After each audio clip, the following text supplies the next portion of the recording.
Number one show in late night, nothing but illustrious guest. Mero, who's in the building today?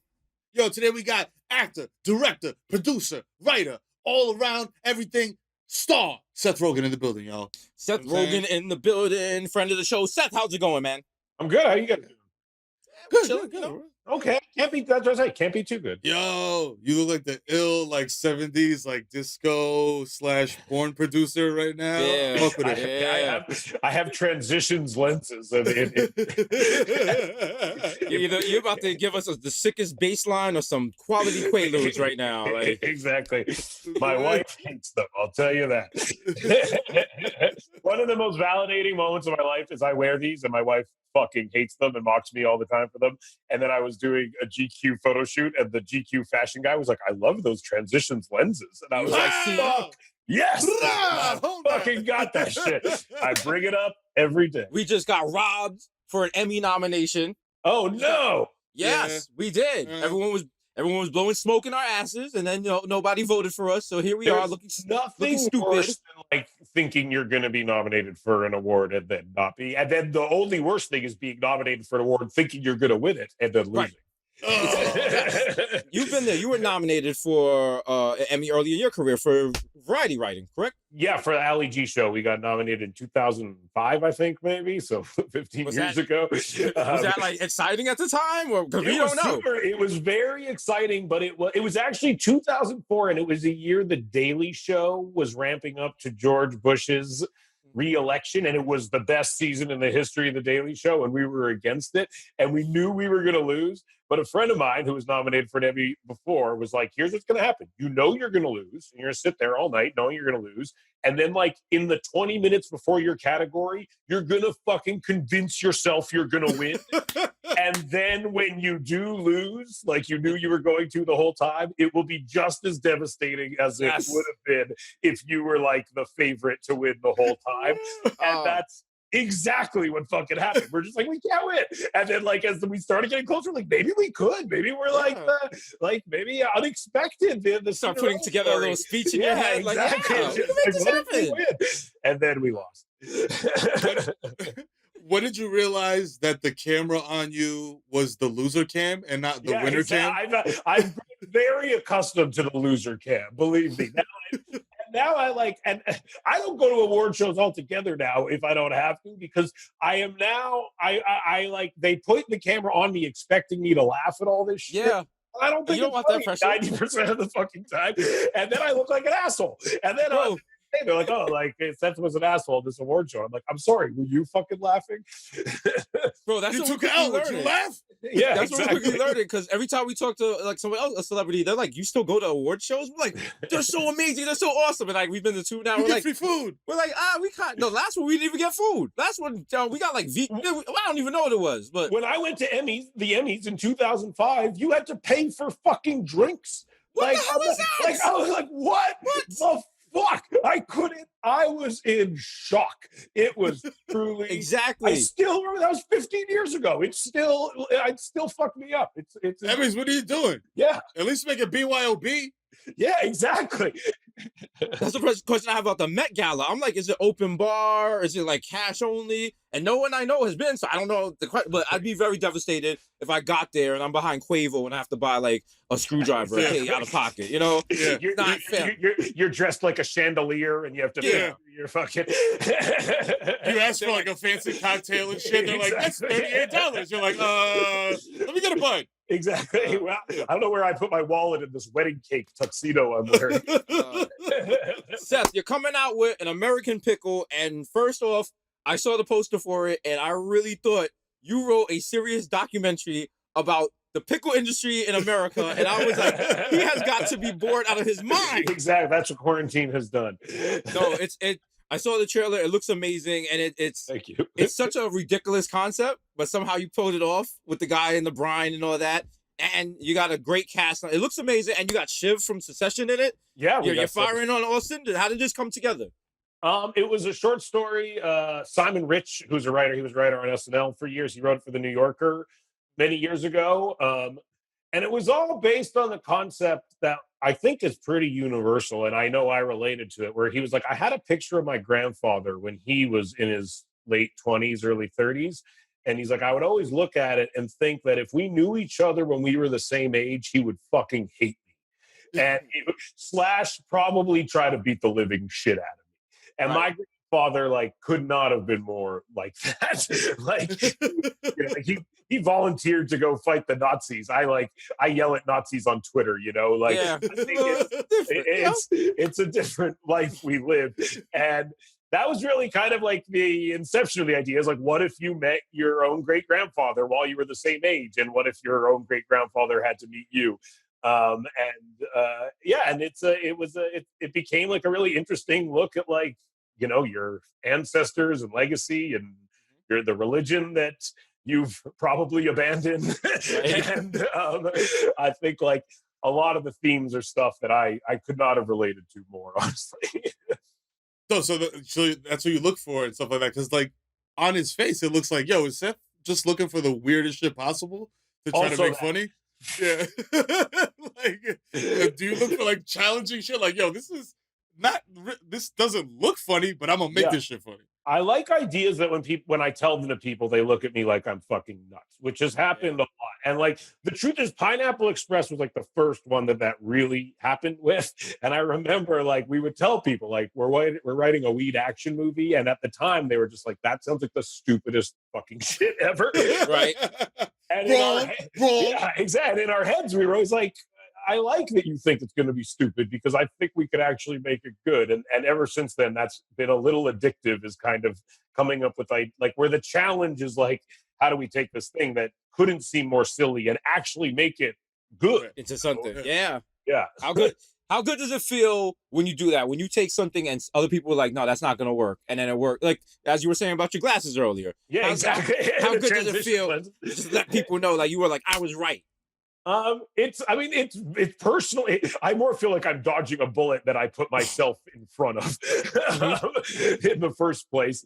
But it is nice when it works. Like, I mean, and we spent a lot of time making these fucking things, you know, like, you know, something like Sausage Party is another good example of something like we spent a long time working on it. Everyone, I think even our close friends, secretly thought we were wasting our time and doing something incredibly stupid. And then it came out and it got good reviews and it made a lot of money. And so it for sure feels better than when that doesn't happen, because that also doesn't happen sometimes. So I don't take it for granted. Now, I have a very controversial question to ask you. Good. Your producing partner, Evan Goldberg, yes, is like the J.D. Salinger of fucking like producers. Like, does he exist? Is he a real person? He does exist. Is he the Chris Gaines to your Garth Brooks? Like, what's going on here? I've never seen this guy in life. My Sasha Fierce. He's around. He's like, he very much likes that he is not recognizable and has no notoriety in any way, shape, or form. And, like, for sure, it's a prevalent topic of conversation how he does as little as humanly possible, basically. Like, that is always his first question, is like, does anyone give a fuck about what I have to say in this, or are they just inviting me to be polite because they actually listen to Seth?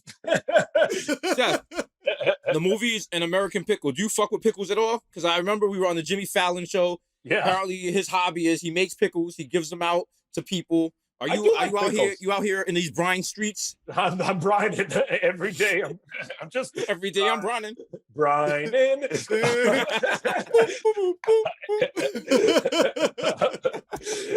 I'm brining.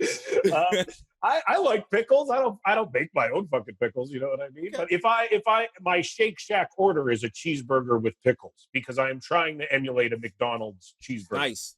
With pickles. Wait, they don't come with the pickles already? No, you gotta ask for pickles on a Shake Shack cheeseburger. Is that some new Corona thing? Or yeah, I don't know. Maybe there's a shortage. People don't have. You'd think there'd be a surplus of pickles. They give you contactless pickles. Like, and sometimes I go to order and there's no pickles as an option. And I'm like, oh, something fucked up happened there. Oh, listen, 2020 is wild. Bro. Exactly. You don't know what's coming for you next. No more brine cucumbers. Seth, you're the film god, you're the comedy god, and now I see it in your timeline. You're out here dipping your toe in pottery. I am dipping my toe in pottery. Yes. Yes. You're out here. Are you about to set up an SD store? What, like, walk us through this, brother?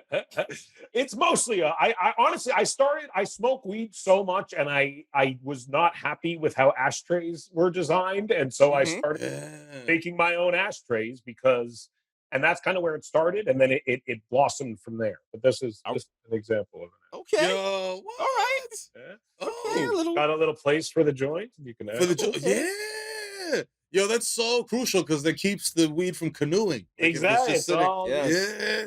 Yo, see? That's a lot of weed R&D right there that went into that. Someone who smokes a lot of weed came up with that. This is big Demi Moore and Ghost energy, brother. There's a lot going on here. That's what's funny is, like, culturally, I've noticed that the only two touch points for pottery is Ghost and me. It's just Now, like think about it. the ghost of Patrick Swayze behind you, just like caressing you while you're making ashtrays. You never go on TikTok nowadays and see millennials doing pottery dances. It just hasn't, exactly. transcended there it's yet. Patrick Swayze. It's Ghost and me. Patrick Swayze has passed away, so me and Demi Moore are the two most famous pottery. You're carrying it. We're carrying single with these hands. How do you shoulder such a tremendous burden? I don't know. It's tough. Just one ashtray at a time, man. There you go. We thank you for your service. Your movie was always set to come out on HBO Max, but was that from the jump, or was that because of Corona? No, we made it. But before Corona, we were looking to put it on a streaming platform. We made it with Sony, Columbia Pictures, who made Sausage Party and The Interview. But they very early on were like, this movie is way too weird for us to release normally. Oh, wow. I'm not going to say we like tricked them, but we maybe made it seem like we were making a more kind of broad comedic version of what we were making. It's not all in black and white, bro. Yeah, exactly. The first half hour is not in Yiddish, I swear. But yeah, so as soon as they saw it, they really liked it, but we're like, we will let you sell this to someone else. And so we had been looking for someone else to sell it to for a while. And then HBO Max came into existence. So thank God. What is we've been asking a lot of people this question. You probably don't know the answer, but with Corona and everything, what do you think the future of Hollywood looks like? Because as far as just like film production and things like that, because we know in our industry, late night, people are like gradually getting back in the studios, taking small steps like that. Where it's something like a film where there's so many people and so much crew, what do you even think the future is going to look like for you? There's ways that people have, like, I think in other countries, maybe we can film countries that have not completely fucked up the entire thing. But I think until there's like a vaccine that is readily available, like, film production will not go back to how it was. Like, it's right. No, just like open crafty tables with like 60 people sticking their hands and sneezing all over the peanuts. Like, my instinct is people would rather, especially like, people want to get back to quote unquote how it used to be, and I think a lot of people would rather just do nothing until it was like that again. Like, you can see, like, people really don't like this like modulated kind of day-to-day life. You can see, like, it just spritzes some fucking motherfuckers out, which is crazy, and I don't, I guess, again, wearing a mask to me is not the most difficult thing, but you see something is that simple to some people, like, fries their fucking brain. So I really think that until, like, it is safe to be quote unquote normal again, it's hard to imagine how it will function, because people just don't follow rules. Also, like, they just don't, like, and especially like, you don't get into the movie industry because you're like really into like having like a strict work environment with a lot of rules, you know what I mean? Like, anything, a lot of structure. Yeah, exactly. Like, it is a loose environment, and a casual one where like cargo shorts is like the average. That's like formal wear. Any industry where cargo shorts is formal wear is not. Hey, listen, your shoes, they gotta be. They have to have toes. You have to cover your toes. That's like, our one rule, man. That's man, this is a dictatorship. I'm moving. Like that kind of thing. I remember, speaking of Evan, I remember like explaining to him, like, you can't wear flip-flops on set. Like, it's not a when a flight case falls on your fucking foot, then you'll know why. Yeah, the first time we were on set, it was I think the CBS soundstage on the West Coast, and I did see the sign that said no flip-flops. And immediately in my head, I was like, why not? Like, Yeah, no, exactly. it's like, not like, oh, this is for my protection. I was like, why the fuck can I wear flip-flops? I'm going to do what I want. But Exactly. How dare you? you learn very quickly when you meet the stagehand that has one leg, and he's like, yeah, bro, exactly. for And then me. when you realize being on a set is like being on a construction site, you know, run by people who did not want to actually go into construction. Yes. It is so true.